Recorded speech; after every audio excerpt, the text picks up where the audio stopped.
Hey, God bless, Alex. Long-time listener, first-time caller. I joined the Navy back in 98. Got diagnosed with colon cancer in 99, so that changed everything, my naval career. Became a Master at Arms, which is naval law enforcement, in 2000. Then, as we know, September 11th came. And why is a young person getting colon cancer? Sorry, go ahead. No, that's a good question. I had that for myself, and that was the reason why I was medically retired from it, from the discharged in 04. Yes, sir. What's your info on this? Okay, here we go. So my main billet was Marine cadre, and that would involve direct integration with the whatever base that I was located at, and taking whatever security duty section was on at that time. And if the word came down, to directly integrate with the civilian law enforcement quadrant in our local area. So you're talking about the Marines and the Navy integrating with local police? Correct. Now, at any naval base, there's a military law enforcement division, and that division has the authority to go, if given, to go out into the civilian population. And that's the point I've made, that we discovered this in the late 80s going on illegally. Now they're just now announcing it to the public. This has been a long-term program. Correct, and that was what I was directly involved with. If the word came down, say if 9/11 didn't go the way that they may have planned and revolt happened, we got stepped up to Con Delta at the time before they got the color system. That's the highest that there is, and we went to full-blown waiting for people to storm the gates and going out and securing different checkpoints throughout the Jacksonville Mayport area. So as a person in the military, was it Marines or was it Navy? Where I was at was Navy because we had the manpower.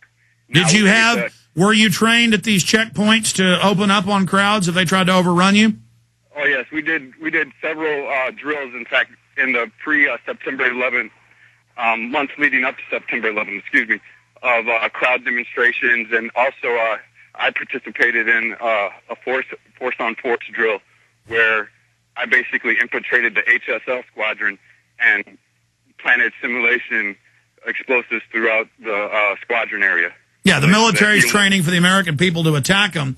Now they've taken that military training down to the smallest towns, teaching them that gun owners are going to be the terrorist. Right, and at the time, I was completely brainwashed, like I said.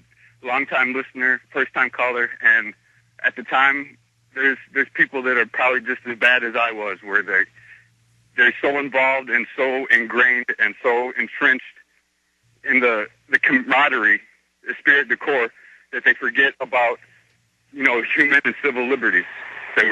Well, listen, I'm going to do at least once a week now where we open it up for police, military, and insiders. Call me back again tomorrow or Sunday or next week. I'm going to do this more and more because I get these emails from folks like yourself who can never get through. We're going to have more people come on and blow the whistle. Thank you so much. God bless you, sir.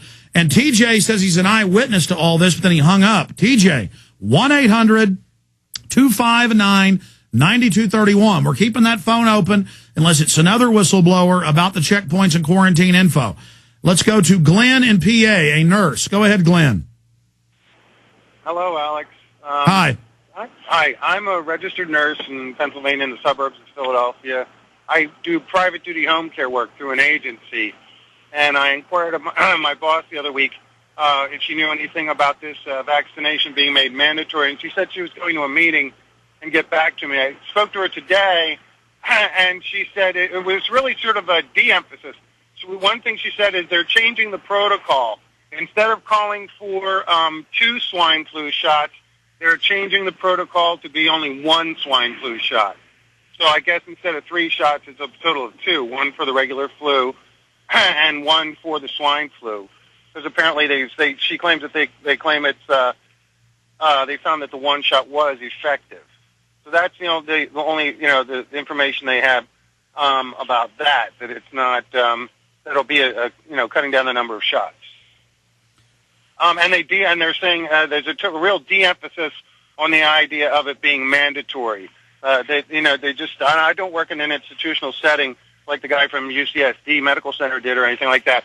But apparently she claims there's, no indication at the moment that it would be mandatory. Are they trying to make medical workers take it like they're doing in New York? I can't speak for the institutions in the area, but this is, again, I work in home care through an agency, so that's sort of outside an institution. I understand. You get dispatched out to people. Well, continue to keep our number as this develops. We know under level 6 they have quarantine, forced inoculation. We know they've been drilling for it. We're trying to find out if this is just a federalization drill to practice federal and UN control, or if they're really getting ready to go with this. So thank you. That's encouraging. That the evidence I see is that the people aren't buying it, so they're backing off a bit. Is that what you're saying? He's gone. Either that. No, I'm not. Hello? Go ahead. Hello? Yeah, go ahead. Either that, or they're trying to create a temporary de-emphasis, and then they'll whip it out later and say, oh no, it is mandatory. But exactly. At the moment, they're trying to play down the inquiries. So that the hysteria can grow, and then people beg for it. Hey, the case for killing Granny. Why not?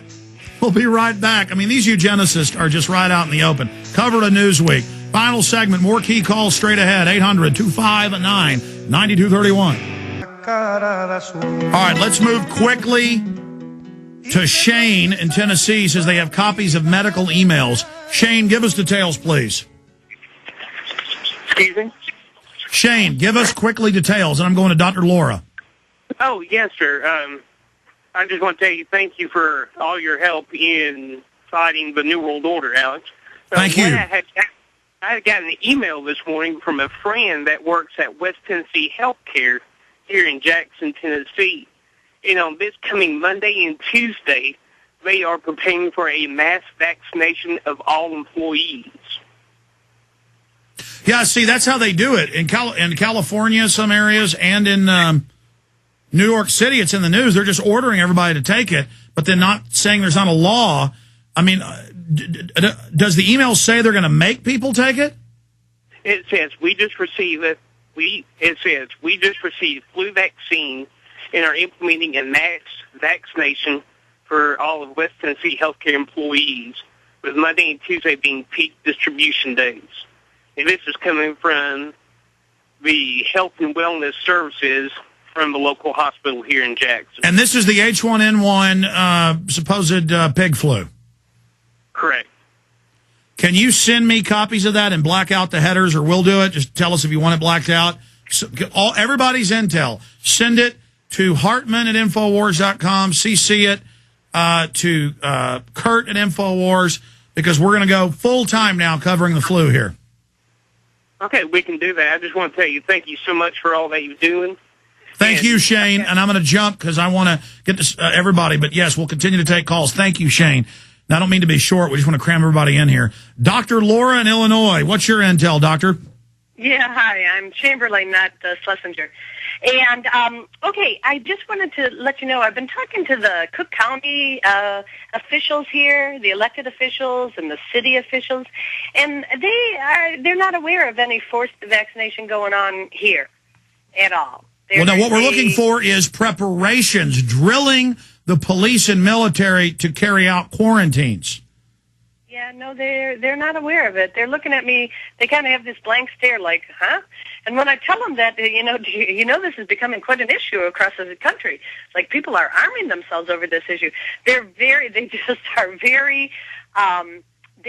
just are assuring me that they have no orders now. Well, that's good news then. It may just be they're telling some military and police units, which is in the level 6 material, to train for this in case, but that they're not getting ready to go with it. And that's what I wanted to get to the bottom of. I don't think we've gotten all the way to the bottom, but if you're up in Illinois and near Chicago and they haven't heard about this, then that's a good sign.